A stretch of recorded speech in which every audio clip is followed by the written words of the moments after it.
ಹಿಮದ ಹೃದಯದಲ್ಲಿ ಅರಳಿದ ಹೂವು ಮುಂದುವರೆದ ಭಾಗ 43. ರುದ್ರನನ್ನು ಮನೆಗೆ ಬಿಟ್ಟು ತಿಲಕ್ ತನ್ನ ಮನೆಗೆ ಹೋಗತೊಡಗಿದನು. ಸರ್, ನನ್ನ ಮನೆಗೆ ಬಿಟ್ಟು ಯಾರಿಗೆ ಹೇಳದೆ ಬಂದಿದ್ದು ತಪ್ಪಾಯ್ತಾ? ಒಮ್ಮೆ ಮೀರಾಗೆ ಕಾಲ್ ಮಾಡಿ ಕೇಳೋಣ ಎಂದು ಅಂದುಕೊಂಡ ಅವನು ಕೂಡಲೇ ಮೀರಾಳಿಗೆ ಕರೆ ಮಾಡಿದನು. ಕಾಲ್ ರಿಸೀವ್ ಮಾಡಿದ ಮೀರಾ, ಹೇಳಿ ಅಣ್ಣ. ಮೀರಾ, ರುದ್ರ ಸರ್ ನನ್ನ ಜೊತೆ ಇದ್ದಾರಾ? ಅವ್ರು ನಿಮ್ಮ ಜೊತೆ ಇಲ್ವಾ? ಕ್ಲೈಂಟ್ ಮೀಟಿಂಗ್ಗೆ ಮುಂದೆ ಬರೋಕ್ಕೆ ಲೇಟ್ ಆಗುತ್ತೆ ಅಂತ ಹೇಳಿದ್ರು. ಅವರು ನಾನು ಆಗಲೇ ಮನೆಗೆ ಬಿಟ್ಟಿದ್ದೆ.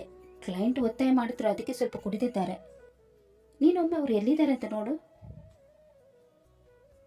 ಅವ್ರು ಬಹುಶಃ ಅವ್ರ ರೂಮಲ್ಲಿ ಇರ್ಬೇಕಣ್ಣ.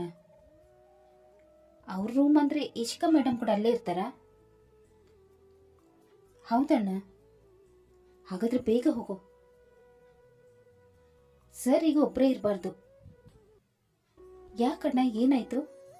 ಅದೆಲ್ಲ ಆಮೇಲೆ ಹೇಳ್ತೀನಿ, ಮೊದಲು ಬೇಗ ಹೋಗು ಎಂದು ತಿಲಕ್ ಆತಂಕದಿಂದ ಕಾಲ್ ಕಟ್ ಮಾಡಿದನು. ಮೀರಾಳ ಹೃದಯ ಬಡಿತ ಹೆಚ್ಚಾಯಿತು. ಒಂದು ಕ್ಷಣವು ತಡ ಮಾಡದೆ ಅವಳು ರುದ್ರನ ರೂಮಿನ ಕಡೆ ಓಡತೊಡಗಿದಳು. ಇತ್ತ ಇಶಿಕಾ ತನ್ನ ಮುಂದಿನ ಕುತಂತ್ರವನ್ನು ಕಾರ್ಯರೂಪಕ್ಕೆ ತರಲು ಮುಂದಾದಳು. ಅಮಲಿನಲ್ಲಿದ್ದ ರುದ್ರ ಏನನ್ನು ಸರಿಯಾಗಿ ಅರಿಯುವ ಸ್ಥಿತಿಯಲ್ಲಿರಲಿಲ್ಲ. ಅಷ್ಟರಲ್ಲಿ ದಡ್ ದಡ್ ದಡ್ ಬಾಗಿಲನ್ನು ಯಾರೋ ಜೋರಾಗಿ ಬಡಿಯತೊಡಗಿದರು. ಕೋಪಗೊಂಡ ಇಶಿಕಾ, ಯಾರಿಷ್ಟು ಹೊತ್ತಲ್ಲಿ ಎಂದು ಗೊಣಗುತ್ತಾ ಲೈಟ್ ಆನ್ ಮಾಡದೆ ಬಾಗಿಲು ತೆರೆದಳು. ಬಾಗಿಲಿನ ಮುಂದೆ ನಿಂತಿದ್ದ ಮೀರಾಳನ್ನು ಕಂಡ ಕ್ಷಣವೇ ಅವಳ ಮುಖ ಕೋಪದಿಂದ ಕೆಂಪಾಯಿತು. ನೀನು ಇಲ್ಲೇನು ಮಾಡ್ತಾ ಇದೀಯಾ? ಗಂಡ ಹೆಂಡತಿ ಒಟ್ಟಿಗಿರೋದನ್ನು ನೋಡಿ ಸಹಿಸಕ್ಕಾಗಲ್ವಾ ಎಂದು ಹೇಳುತ್ತಾ ಬಾಗಿಲು ಮುಚ್ಚಲು ಮುಂದಾದಳು. ಆದರೆ ಮೀರಾ ಬಾಗಿಲನ್ನು ಗಟ್ಟಿಯಾಗಿ ಹಿಡಿದಳು. ನನಗೆ ಅವ್ರ ಜೊತೆ ಮಾತಾಡಬೇಕು. ಅವ್ರು ಮಲಗಿದ್ದಾರೆ, ಇಲ್ಲಿಂದ ಹೋಗು. ಇಲ್ಲ, ನಾನು ಈಗಲೇ ಅವ್ರ ಜೊತೆ ಮಾತಾಡಬೇಕು. ಇಶಿಕಾ ವ್ಯಂಗ್ಯವಾಗಿ ನಕ್ಕಳು. ಈ ಮನೆಯಲ್ಲಿ ನಿನ್ನ ಸ್ಥಾನ ಏನು ಅಂತ ಮರ್ತೆಯಾ? ನೀನು ರುದ್ರನ ಜೀವನದಲ್ಲಿರೋ ಎರಡನೇ ಹೆಂಗಸು. ನಿನ್ನಂತವ್ರಿಗೆ ಸಮಾಜದಲ್ಲಿ ಏನು ಅಂತ ಕರೀತಾರೆ ಗೊತ್ತಾ? ಹೋಗಿಲ್ಲಿಂದ. ಮೀರಾಳ ಕಣ್ಣುಗಳಲ್ಲಿ ಕೋಪ ಮಿನುಗಿತು.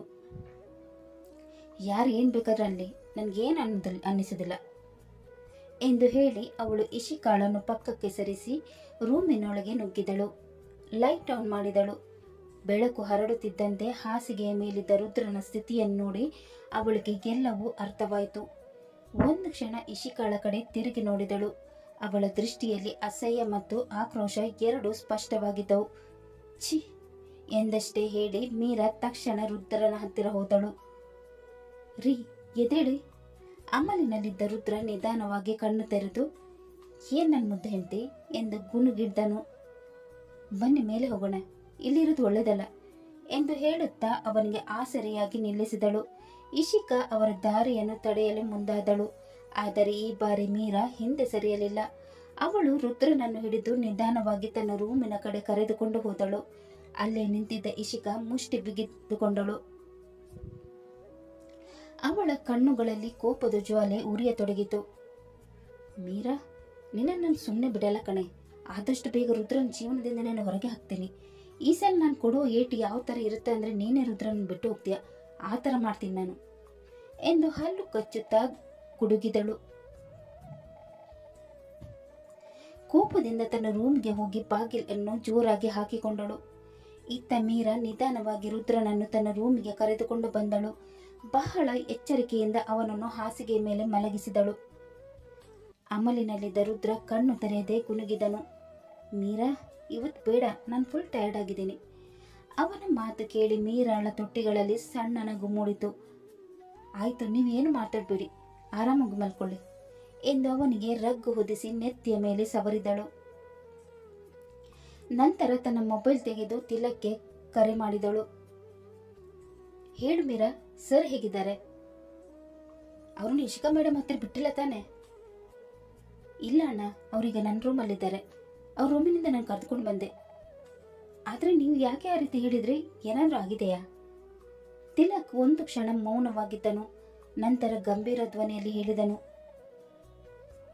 ಮೀರಾ, ಇಶಿಕಾ ಮೇಡಮ್ ವಿಕ್ರಮ್ ಜೊತೆ ಸೇರಿದ್ದಾರೆ ಅನ್ನೋ ಅನುಮಾನ ನಮಗಿದೆ. ಅದ್ರ ಬಗ್ಗೆ ಎನ್ಕ್ವೈರಿ ಮಾಡ್ತಾ ಇದ್ವಿ. ಯಾವುದೇ ಕಾರಣಕ್ಕೂ ರುದ್ರ ಸರ್ ನಾನು ಇಶಿಕಾ ಮೇಡಮ್ ಜೊತೆ ಒಬ್ಬರನ್ನೇ ಬಿಡಬೇಡ. ಅವ್ರ ಉದ್ದೇಶ ಸರಿಯಿಲ್ಲ ಅಂತ ಅನ್ನಿಸ್ತಾ ಇದೆ. ಮೀರಾಳ ಮುಖದಲ್ಲಿ ಆತಂಕ ಮೂಡಿತು. ತಿಲಕ್ ಮತ್ತೆ ಮುಂದುವರಿಸಿದನು. ನೀನು ಸರ್ ಲೈಫ್ಗೆ ಬಂದಮೇಲೆ ಅವ್ರು ತುಂಬ ಬದಲಾಗಿದ್ದಾರೆ, ಮೊದಲೇ ಹಾಗಿಲ್ಲ. ಈಗ ಅವ್ರ ಮುಖದಲ್ಲಿ ನಗು ಕಾಣಿಸ್ತಾ ಇದೆ. ಅವ್ರು ಯಾವಾಗಲೂ ಹೀಗೆ ಖುಷಿಯಾಗಿರಬೇಕು. ಅವ್ರನ್ನ ಚೆನ್ನಾಗಿ ನೋಡ್ಕೋ, ಹುಷಾರು. ಆಯಿತು ಅಣ್ಣ, ನಾನು ಗಮನ ಇಡ್ತೀನಿ ಎಂದು ಮೀರಾ ಹೇಳಿದಳು. ಸರಿ ಎಂದು ಹೇಳಿ ತಿಲಕ್ ಕಾಲ್ ಕಟ್ ಮಾಡಿದನು. ಕಾಲ್ ಮುಗಿದ ನಂತರ ಮೀರಾ ಒಮ್ಮೆ ಹಾಸಿಗೆ ಮೇಲೆ ಮಲಗಿದ್ದ ರುದ್ರನ ಕಡೆ ನೋಡಿದಳು.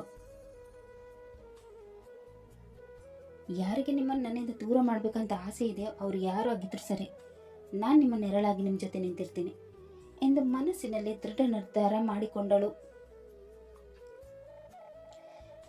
ಬೆಳಿಗ್ಗೆ ಮೀರಾ ಎದ್ದು ತನ್ನ ಕೆಲಸಗಳನ್ನೆಲ್ಲ ಮುಗಿಸಿಕೊಂಡಳು. ರುದ್ರ ಇನ್ನು ಮಲಗಿಯೇ ಇದ್ದನು. ಮೀರಾ ಫ್ರೆಶ್ ಆಗಿ ರೂಮಿಗೆ ಬಂದಾಗ ರುದ್ರನಿಗೆ ಎಚ್ಚರವಾಯಿತು. ತನ್ನ ಮೈಯಲ್ಲಿ ಶರ್ಟ್ ಇಲ್ಲದನ್ನು ಗಮನಿಸಿದ ಅವನು ಆಶ್ಚರ್ಯದಿಂದ ಮೀರಾಳ ಕಡೆ ನೋಡಿ, ಮೀರಾ, ನನ್ನ ಮೈ ಮೇಲೆ ಶರ್ಟ್ ಎಲ್ಲಿಗೋಯ್ತು? ನೀನು ನನ್ನನ್ನು ಮಿಸ್ಯೂಸ್ ಮಾಡ್ಕೊಂಡಿಲ್ಲ ತಾನೆ? ಮೀರಾ ಕೂಡಲೇ ಮುಖ ಊದಿಸಿಕೊಂಡು, ನಾನೇನು ಅಷ್ಟೊಂದು ಬರಗೆಟ್ಟಿದ್ದೀನಾ ಎಂದು ಮುನಿಸಿಕೊಂಡಳು. ಅವಳ ಮುನಿಸನ್ನು ನೋಡಿ ರುದ್ರ ನಗುತ್ತಾ, ಯಾರಿಗೊತ್ತು, ಇಷ್ಟು ಹ್ಯಾಂಡ್ಸಮ್ ಗಂಡ ಪಕ್ಕದಲ್ಲಿದ್ದರೆ ಏನೇನೋ ಆಲೋಚನೆ ಬರ್ಬೋದಲ್ವಾ ಎಂದು ತಮಾಷೆ ಮಾಡಿದನು. ಮೀರಾ ಅವನತ್ತ ಗಂಭೀರವಾಗಿ ನೋಡಿದಳು. ನನಗಂತ ಅಂತ ಆಲೋಚನೆ ಬಂದಿಲ್ಲ, ಅದು ನಿಮ್ಮ ಮೊದಲ ಹೆಂಡತಿಗೆ ಬಂದಿತ್ತು.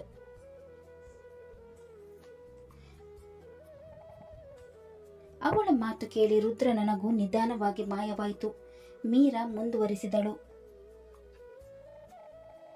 ನಾನು ಸ್ವಲ್ಪ ಹೊತ್ತು ತಡವಾಗಿದ್ರು ನೀವು ಎಲ್ಲವನ್ನು ಕಳೆದುಕೊಳ್ತಿದ್ರಿ. ನಿಮ್ಮನ್ನು ರಕ್ಷಿಸಿದ್ದಕ್ಕೆ ನಾನು ಥ್ಯಾಂಕ್ಸ್ ಹೇಳಬೇಕು. ಅಲ್ಲಿಯವರೆಗೆ ತಮಾಷೆಯಾಗಿ ಮಾತಾಡುತ್ತಿದ್ದ ರುದ್ರನ ಮುಖ ಕ್ಷಣಾರ್ಧದಲ್ಲಿ ಗಂಭೀರವಾಯಿತು. ಮೀರಾ, ನೀನು ಏನು ಹೇಳ್ತಾ ಇದೆಯಾ ಎಂದು ಅವನು ಆಶ್ಚರ್ಯದಿಂದ ಕೇಳಿದನು. ರೀ, ತಿಲಕಣ್ಣ ನಿನ್ನೆ ರಾತ್ರಿ ಕಾಲ್ ಮಾಡಿದ್ರು. ಯಾವುದೇ ಕಾರಣಕ್ಕೂ ನಿಮ್ಮನ್ನು ಇಶಿಕಾ ಅವ್ರ ಜೊತೆ ಬಿಡಬೇಡ ಅಂತ ಹೇಳಿದರು. ಅದಕ್ಕೆ ನಾನು ನಿಮ್ಮನ್ನು ನೋಡಿಕೊಂಡು ನಿಮ್ಮ ರೂಮ್ಗೆ ಬಂದೆ.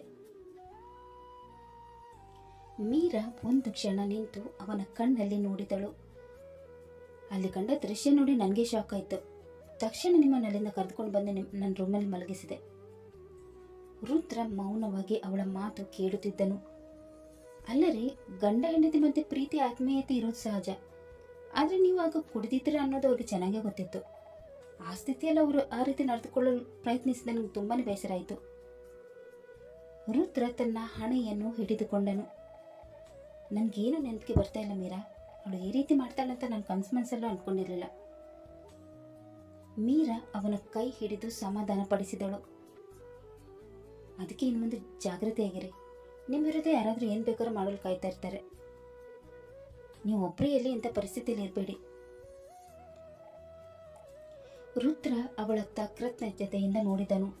ಥ್ಯಾಂಕ್ ಯು ಮೀರಾ, ನಿನ್ನೆ ಸಮಯಕ್ಕೆ ಬರ್ತಿದ್ದಿದ್ರೆ ಏನಾಗ್ತಿತ್ತ ಏನೋ. ರುದ್ರ ಅವಳ ಮುಖವನ್ನೇ ನೋಡುತ್ತಾ ಕೇಳಿದನು. ಹೌದು, ನಾನು ಅವಳ ಜೊತೆ ಇದ್ರೆ ನಿಮಗೆ ಕೋಪ ಬರಲ್ವಾ? ಮೀರಾ ಒಂದು ಕ್ಷಣ ಮೌನವಾಗಿದ್ದಳು. ಅವ್ರು ನಿಮ್ಮ ಮೊದಲಿನ ಹೆಂಡತಿ, ಅವ್ರಿಗೆ ಆ ಹಕ್ಕು ಇದೆ.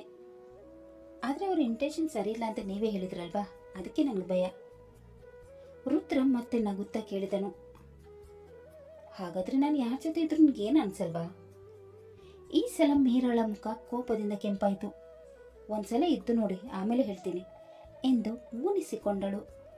ಅವಳ ಅಸೂಯೆ ಮತ್ತು ಕೋಪವನ್ನು ನೋಡಿ ರುದ್ರ ನಕ್ಕನು.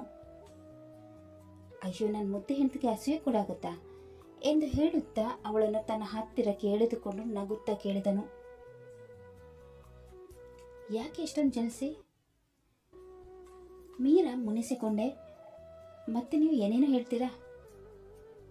ಏನು ಹೇಳಿದೆ ನಾನು ಎಂದು ರುದ್ರ ಮುಗ್ಧನಂತೆ ಕೇಳಿದನು. ಯಾರ್ಯಾರ ಜೊತೆ ಇರ್ತೀನಿ ಅಂತ ಎಂದು ಅವಳು ತುಟಿ ಬೆಚ್ಚಿದಳು.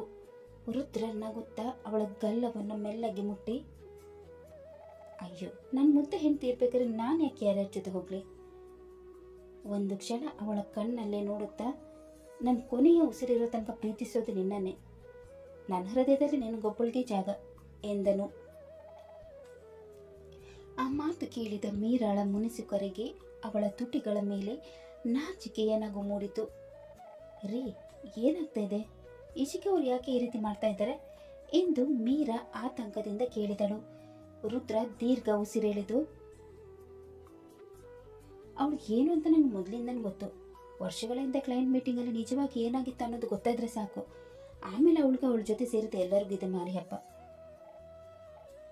ಸ್ವಲ್ಪ ಕ್ಷಣ ಮೌನವಾಗಿ ಅವಳ ಕಣ್ಣಲ್ಲಿ ನೋಡಿದನು. ನಾನು ಯಾವತ್ತಿಗೆ ಯಾವ ಹುಡುಗಿಯ ಜೊತೆ ಮಿಸ್ಬಿಹೇವ್ ಮಾಡ್ದೇನೋ ಅಲ್ಲ ಮೀರಾ. ಅವಳು ಮೌನವಾಗಿ ಕೇಳುತ್ತಲೇ ಇದ್ದಳು. ನಿಂಗೊಂದು ವಿಷಯ ಗೊತ್ತಾ? ನೀನು ಮೊದಲನೇ ಸಲ ಆಫೀಸ್ಗೆ ಜಾಯ್ನ್ ಆಗಿದ್ದಲ್ವಾ, ಆ ದಿನವೇ ನೀನು ನನಗೆ ಇಷ್ಟ ಆಗಿದೆ. ಎಷ್ಟೋ ಸಲ ನನ್ನ ಮನಸ್ಸಿನ ಮಾತು ನಿನ್ನ ಹೇಳಬೇಕಂತ ಅಂದ್ಕೊಂಡಿದ್ದೆ, ಆದರೆ ಹೇಳೋ ಧೈರ್ಯ ಆಗಲಿಲ್ಲ.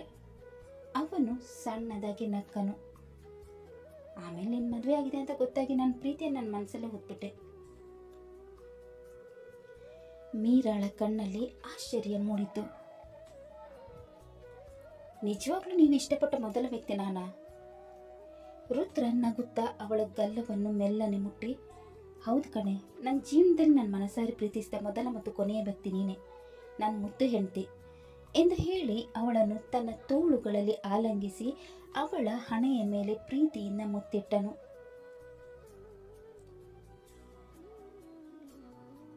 ಆಫೀಸಿಗೆ ಬಂದ ತಿಲಕ್ ಚಟಪಡಿಸುತ್ತಾ ಅಲ್ಲಿಂದ ಇಲ್ಲಿಗೆ ಇಲ್ಲಿಂದ ಅಲ್ಲಿಗೆ ಓಡಾಡತೊಡಗಿದನು. ಈ ಪ್ರೈವೇಟ್ ಡಿಟೆಕ್ಟಿವ್ಗೆ ಇಶಿಕಾ ಮೇಡಮ್ ಬಗ್ಗೆ ಮಾಹಿತಿ ಕಲೆಕ್ಟ್ ಮಾಡೋಕ್ಕೆ ಇಷ್ಟೊಂದು ಸಮಯ ಬೇಕಾ ಎಂದು ತನ್ನಲ್ಲೇ ಗೊಣಗಿದನು.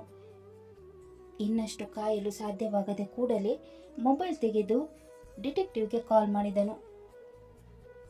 ಹಲೋ ಸರ್, ಏನಾಯಿತು? ನಮ್ಮ ಕೆಲಸ ಆಯಿತಾ ಎಂದು ತಿಲಕ್ ಆತುರದಿಂದ ಕೇಳಿದನು. ಇನ್ನೂ ಇಲ್ಲ ತಿಲಕ್, ಮಾಹಿತಿ ಕಲೆಕ್ಟ್ ಮಾಡ್ತಾ ಇದ್ದೀನಿ. ಎಷ್ಟು ದಿನ ಸರ್? ಆಲ್ರೆಡಿ 2-3 ತಿಂಗಳು ಆಯಿತು. ಇನ್ನು ಯಾವಾಗ ಮುಗಿಯುತ್ತೆ? ಡಿಟೆಕ್ಟಿವ್ ಗಂಭೀರ ಧ್ವನಿಯಲ್ಲಿ ಹೇಳಿದನು. ತಿಲಕ್, ನಿನ್ನೆ ನಾನು ನಿನ್ನ ಮೇಡಮ್ನನ್ನು ಫಾಲೋ ಮಾಡಿದ್ದೆ. ಅವಳು ಒಂದು ಮನೆಗೆ ಹೋಗಿದ್ಲು. ಹೋಗುವಾಗ ತುಂಬ ಖುಷಿಯಾಗಿದ್ಲು, ಆದರೆ ಅಲ್ಲಿಂದ ಬರುವಾಗ ಅವಳ ಮುಖದಲ್ಲಿ ಕೋಪ ಮಾತ್ರ ಕಾಣಿಸ್ತಾ ಇತ್ತು. ಆ ಮನೆ ಯಾರ್ದು ಅಂತ ಇನ್ನೂ ಗೊತ್ತಾಗಿಲ್ಲ. ಈಗ ಅದನ್ನೇ ಫೈಂಡ್ ಔಟ್ ಮಾಡ್ತಾ ಇದ್ದೀವಿ. ಸ್ವಲ್ಪ ಕ್ಷಣ ನಿಂತು ಮತ್ತೆ ಹೇಳಿದರು. ಡೋಂಟ್ ವರಿ, ಇನ್ನು ಸ್ವಲ್ಪ ದಿನದಲ್ಲಿ ಅವಳ ಸಂಪೂರ್ಣ ಜಾತಕ ನಿನ್ನ ಕೈಲಿರುತ್ತೆ. ಆ ಮನೆಗೆ ಯಾರಿಗೆ ಸೇರಿದೆ ಅಂತ ಗೊತ್ತಾದರೆ ನಮ್ಮ ಮುಕ್ಕಾಲು ಭಾಗ ಕೆಲಸ ಮುಗಿದ ಹಾಗೆ. ಸರಿ ಸರ್, ಆದಷ್ಟು ಬೇಗ ಕೆಲಸ ಮುಗಿಸ್ಬಿಡಿ ಎಂದು ಹೇಳಿ ತಿಲಕ್ ಕಾಲ್ ಕಟ್ ಮಾಡಿದನು. ಮೊಬೈಲನ್ನು ಕೆಳಗಿಟ್ಟು ಕ್ಷಣ ಕಾಲ ಯೋಚಿಸಿದನು. ಈ ವಿಷಯನ ಈಗಲೇ ಸರ್ ಹತ್ರ ಹೇಳ? ಇಲ್ಲ ಬೇಡ, ಮೊದಲು ಎಲ್ಲವೂ ಪಕ್ಕ ಆಗಲಿ, ನಂತರ ಒಂದೇ ಸಲ ಎಲ್ಲ ಸಾಕ್ಷಿ ಸಮೇತ ಹೇಳ್ತೀವಿ ಎಂದು ಮನಸ್ಸಿನಲ್ಲೇ ನಿರ್ಧರಿಸಿಕೊಂಡನು. ಇತ್ತ ರೆಡ್ಡಿ ತನ್ನ ಮೊಬೈಲ್ ತೆಗೆದು ವಿಕ್ರಮ್ಗೆ ಕಾಲ್ ಮಾಡಿದನು. ವಿಕ್ರಮ್, ನಂಗೆ ಸ್ವಲ್ಪ ದುಡ್ಡಿನ ಅವಶ್ಯಕತೆ ಇದೆ, ಒಂದು 50,000 ಕಳಿಸು. ವಿಕ್ರಮ್ ಆಶ್ಚರ್ಯದಿಂದ, 50,000ನಾ? ಮೊನ್ನೆ ತಾನೇ 50,000 ಕೊಟ್ಟಿದೆ ಅಲ್ವಾ ಸರ್, ಈಗ ಮತ್ತೆ ಅಷ್ಟೊಂದು ದುಡ್ಡು ನಾನು ಎಲ್ಲಿಂದ ತರಲಿ ಎಂದು ಹೇಳಿದನು. ರೆಡ್ಡಿ ತುಚ್ಛವಾಗಿ ನಗುತ್ತಾ, ಇದ್ದಾಳಲ್ವಾ ನಿನ್ನ ATM ಕಾರ್ಡ್, ಅವಳ ಹತ್ರ ಕೇಳು, ಕೇಳಿದಷ್ಟು ದುಡ್ಡು ಕೊಳ್ತಾಳಲ್ಲ, ಹಾಗೆ ಅವಳು ನನಗೆ ಬೇಕು. ಯಾವಾಗ ನನ್ನ ಹತ್ರ ಕಳಿಸ್ತೀಯಾ ಅದನ್ನು ಹೇಳು. ರೆಡ್ಡಿ ತನ್ನನ್ನು ಕೆಲಸದವನಂತೆ ಆಜ್ಞಾಪಿಸುತ್ತಿರುವುದನ್ನು ನೋಡಿ ವಿಕ್ರಮ್ನೊಳಗೆ ಕೋಪ ಉಕ್ಕಿ ಬಂದಿತು. ಎಷ್ಟು ದಿನ ಇವನು ಮಾತು ಕೇಳ್ತಾ ಇರಬೇಕು? ದುಡ್ಡು ಬೇಕಾದಾಗ ನನ್ನನ್ನೇ ಹುಡುಕ್ತಾನೆ, ಈಗ ಮತ್ತೆ ಇಶಿಕಾಳನ್ನು ಕೇಳ್ತಾ ಇದ್ದಾನೆ ಎಂದು ಮನಸ್ಸಿನಲ್ಲಿ ಕುದಿಯತೊಡಗಿದನು. ಆದರೆ ತನ್ನ ಕೋಪವನ್ನು ಹೊರಗೆ ತೋರಿಸದೆ, ಸರಿ ಸರ್ ಕೊಡ್ತೀನಿ ಎಂದು ಹೇಳಿ ಕಾಲ್ ಕಟ್ ಮಾಡಿದನು. ಕಾಲ್ ಕಟ್ ಮಾಡಿದ ವಿಕ್ರಮ್ ಕೋಪದಿಂದ ಹಲ್ಲು ಕಚ್ಚಿದನು. ಆದಷ್ಟು ಬೇಗ ಇವನಿಗೊಂದು ಗತಿ ಕಾಣಿಸ್ಬೇಕು, ಇಲ್ಲಾಂದರೆ ಒಂದಿನ ಇವನೇ ನನಗೆ ದೊಡ್ಡ ಕಂಟಕ ಆಗ್ತಾನೆ ಎಂದು ಮನಸ್ಸಿನಲ್ಲೇ ಅಂದುಕೊಂಡನು. ಸ್ವಲ್ಪ ಹೊತ್ತು ಯೋಚಿಸಿ ಮೊಬೈಲ್ ಕೈಗೆತ್ತಿಕೊಂಡನು. ಈಗ ಇಶಿಕಾಳಿಗೆ ಕಾಲ್ ಮಾಡಿ ದುಡ್ಡು ಕೇಳಬೇಕು ಎಂದುಕೊಂಡು ಅವಳ ನಂಬರ್ ಡಯಲ್ ಮಾಡಿದನು. ಕತೆ ಮುಂದುವರಿದು. ಇಶಿಕಾ ತನ್ನ ಗುರಿ ಸಾಧಿಸಲು ಇನ್ನೆಷ್ಟು ಕೆಳಮಟ್ಟಕ್ಕೆ ಇಳಿಯುತ್ತಾಳೆ. ವರ್ಷಗಳ ಹಿಂದೆ ನಡೆದ ಆ ರಹಸ್ಯದ ಸತ್ಯ ರುದ್ರನ ಮುಂದೆ ಬಯಲಾಗುತ್ತದೆಯಾ? ಸತ್ಯ ಗೆಲ್ಲುತ್ತದ ಅಥವಾ ಮತ್ತೊಂದು ಸಂಚು ಎಲ್ಲವನ್ನು ತಲೆ ಕೆಳಗಾಗಿಸುತ್ತದ? ಇದನ್ನೆಲ್ಲ ತಿಳಿಯಲು ಮುಂದಿನ ಸಂಚಿಕೆಯಾಗಿ ಕಾಯೋಣ. ಅಲ್ಲಿ ತನಕ ಈ ಕತೆ ನಿಮಗೆ ಇಷ್ಟವಾದಲ್ಲಿ ಲೈಕ್ ಮಾಡಿ, ಶೇರ್ ಮಾಡಿ ಮತ್ತು ಸಬ್ಸ್ಕ್ರೈಬ್ ಮಾಡೋದನ್ನು ಮಾತ್ರ ಮರಿಬೇಡಿ. ಹಾಗೆ ಕತೆ ಹೇಗಿದೆ ಅಂತ ಕಮೆಂಟ್ ಬಾಕ್ಸಲ್ಲಿ ತಿಳಿಸಿ. ಮುಂದಿನ ಸಂಚಿಕೆಯಲ್ಲಿ ಮತ್ತೆ ಭೇಟಿಯಾಗೋಣ. ಧನ್ಯವಾದಗಳು.